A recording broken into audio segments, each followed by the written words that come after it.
Hello everyone, welcome to our channel. I hope आप ठीक होंगे। और आज हमारी सुबह हुई थी 5:30 पे। बस उठ के थोड़ा फ्रेशन अप होके मैं सीधा किचन में आ गई थी, क्योंकि इस टाइम पे गुरजब को बहुत ज्यादा भूख लगी होती है और उसको सुबह सुबह कोई फ्रूट खाना अच्छा ही नहीं लगता। इसलिए मैं उसके लिए एक छोटू सा पराठा बना देती हूँ। इस टाइम वो मेरे पास ही नीचे बैठा हुआ है और भूख की वजह से थोड़ा इरिटेट हो रहा है। इस टाइम पे अभी हस्बैंड भी सो रहे होते हैं, क्योंकि उनकी थोड़ी लेट नाइट तक शिफ्ट होती है, इसलिए उनका बेड टाइम थोड़ा लेट होता है। तो फिर मॉर्निंग भी फिर उस हिसाब से थोड़ी लेट ही होती है, इसलिए फिर मैं ही गुरजब को साथ साथ थोड़ा एंटरटेन करती रहती हूँ। बस हमारा छोटू पराठा बन गया था और इसको वो दाल या सब्जी के साथ खाना पसंद करता है। आज फिलहाल दाल है। कई बार ना मुझे ऐसा लगता है कि जैसे मैंने प्रेगनेंसी टाइम में बहुत पराठे बना बना के खाए थे, मतलब मुझे सुबह शाम पराठे खाने की क्रेविंग्स होती थी। तो फिर मुझे कई बार लगता है कि शायद उसको ये टेस्ट तब से ही उसका फेवरेट है। उसको याद आ गया कि हाँ ये मैंने खाया हुआ है पहले, तो अब भी मैं यही खाऊंगा। और यहाँ फिर मैं उसके पराठे पे थोड़ा मक्खन लगा रही थी। ये भी वैसे काऊ मिल्क से ही बना है और उसको काऊ मिल्क एलर्जी है, बट हमने डॉक्टर से पूछ के उसको थोड़ी थोड़ी चीजें स्टार्ट की हैं देनी। और डॉक्टर ये भी कहते हैं कि जिन बच्चों को काऊ मिल्क एलर्जी होती है वो मोस्टली 1 साल तक सही हो जाती है, मतलब उनके फर्स्ट बर्थडे तक, उसके बाद वो सही हो जाती है। अभी वैसे गुरजब तो 1 साल का नहीं हुआ है, बट क्योंकि अब वो पंजाबी घर में है और दूध दही घी मक्खन तो यहाँ पे नॉर्मल ही है, तो हमने डॉक्टर से पूछा कि क्या हम स्टार्ट कर दें। तो उन्होंने हमें एक मिल्क लैडर बताई, जिसमें कि आप दूध से बने प्रोडक्ट से स्टार्ट करते हो। पहले 1 बाइट फिर 2 बाइट ऐसे कर करके ना चीजें सारी देनी स्टार्ट कर देते हो। इसलिए फिर हम उसको थोड़ी ये चीजें दे रहे हैं काऊ मिल्क से बनी हुई, देखने के लिए कि उसकी बॉडी कैसे रिएक्ट कर रही है। और अभी तक तो सब ठीक ही है, अभी तक तो सब नॉर्मली चल रहा है और आई होप कि सब नॉर्मल ही रहे और जल्दी से ये एलर्जी सही हो जाए। और वो पराठा गुरजब ने थोड़ा सा ही खाया था और बाकी का फिर कवर करके यहाँ पे ही रख देंगे, ताकि दोबारा जब भी उसको भूख लगे फिर यहीं से खिला दें।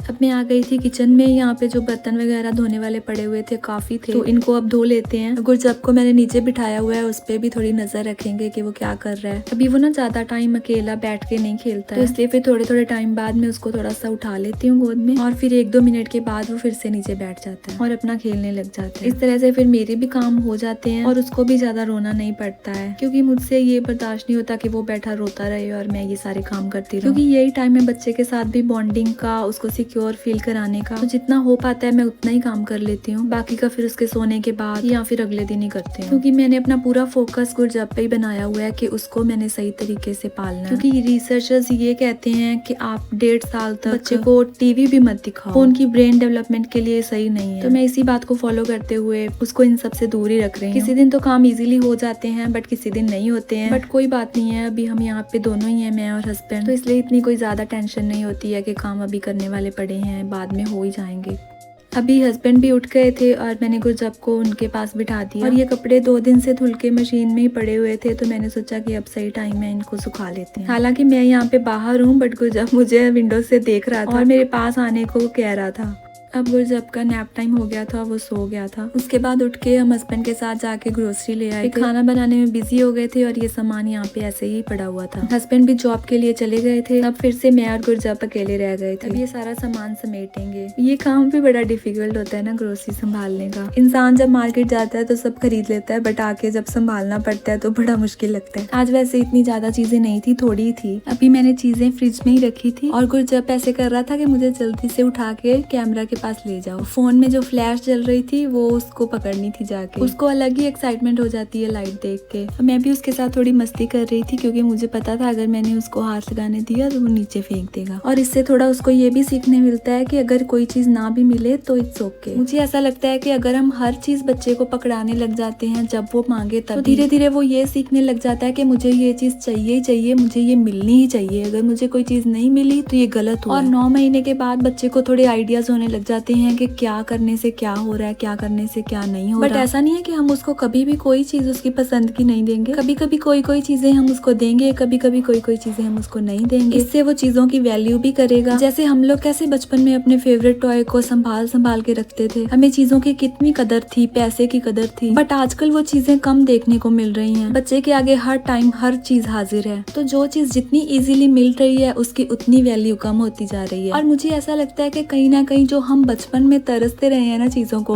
उस वजह से ही हम अपने बच्चों को तुरंत के तुरंत चीज देते हैं। पहले शुरू में मैं भी ऐसे करती थी, फिर मैंने रियलाइज किया कि नहीं, कुछ चीजें ना मिले तो ठीक है, इन चीजों से कहीं ज्यादा बच्चे को हमारे प्यार और केयर की जरूरत है। अगर हम अपने बच्चे के साथ हैं, उसे प्यार करने के लिए, उसकी केयर करने के लिए, उसे इमोशनल सपोर्ट देने के लिए, तो ये चीजें इतनी मैटर नहीं करती हैं। मुझे कहीं ना कहीं ये लगता है कि जो हमारी जनरेशन है उसको बचपन में वो इमोशनल सपोर्ट नहीं मिला। मतलब हम कभी अपनी फीलिंग अपने पेरेंट्स से जाहिर ही नहीं कर पाए, ना कभी स्कूल के बुलीज की बात जाके घर पे बता पाए, ना किसी रिश्तेदार का टॉन्ट अपनी जाके मम्मी को बता पाए। मतलब उस तरह की ओपननेस नहीं थी। तो शायद इसीलिए हम आज अपने बच्चों के लिए ज्यादा सेंसिटिव हैं। और आज हम अपने बच्चे के बारे में किसी को कोई बात भी नहीं करने देते हैं ना, क्योंकि हमें हमारा टाइम याद आ जाता है कि हमारे साथ क्या क्या हुआ था, हमें क्या बातें सुननी पड़ी थी। तो हमारे बच्चों को वो बातें ना सुननी पड़े किसी से भी, हम उसको पूरा प्रोटेक्ट करके रखते हैं। बट हाँ, ये तो ठीक है, जो हम खुद के लिए कभी फाइट नहीं कर पाए थे वो आज हम अपने बच्चों के लिए करेंगे। चलो ये बातें तो होती रहेंगी, बट मुझे अब लग रहा है कि अब टाइम आ गया है इन ड्रॉर्स को खाली करने का। मतलब इनमें से सारी खतरनाक चीजें निकाल के इनमें सेफ चीजें रखने का। क्योंकि ये देखो कैसे दवाई का डब्बा खोल के बैठा है। अगर मैं यहाँ पास ना होती तो क्या पता ये निकाल के खा भी लेता। बड़ी क्यूरियोसिटी है इस बच्चे को हर चीज में। जरा सी कहीं से आवाज आती है, इसको तुरंत भाग के देखना है कि कौन है, क्या हो रहा है वहाँ पे, क्या हो रहा है। जरा सी कोई चीज मैंने पकड़ी, वो तुरंत आके इसको पकड़नी है। अभी भी देखो इसका ध्यान उसी गुलाब जामुन के डब्बे में है जिसमें की दवाइयाँ हैं।